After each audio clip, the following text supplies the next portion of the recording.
अस्सलाम वालेकुम दोस्तों, आज एक बड़े ही अहम नुक्ते पे आपसे कुछ बात करता हूँ।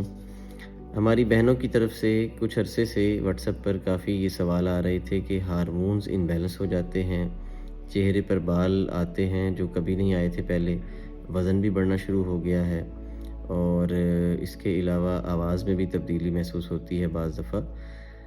देखें, एक बात ज़हन में रखें, इन सारी अलामात में हार्मोन्स का अमल दखल तो है, लाज़िमन है।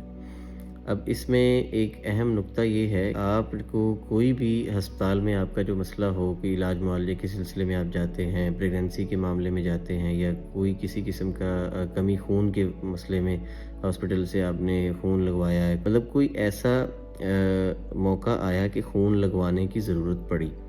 तो ऐसे मौके पर हमारी बहनों को एक एहतियात ये करना चाहिए कि कभी भी मर्द का खून ना लगवाएं।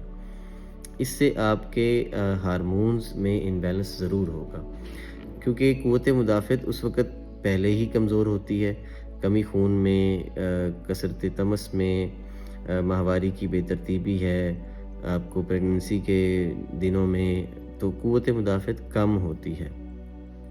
और इस दौरान जब मर्द का खून लगता है, मेल का जब आप खून लेते हैं, लगवाते हैं, तो फिर उसमें क्या मसाइल होते हैं कि हार्मोन्स, चूँकि उसमें डेफ़िनेटली मर्द के हार्मोन ज़्यादा होंगे, तो आप कोशिश किया करें कि औरत का खून लगवाएँ।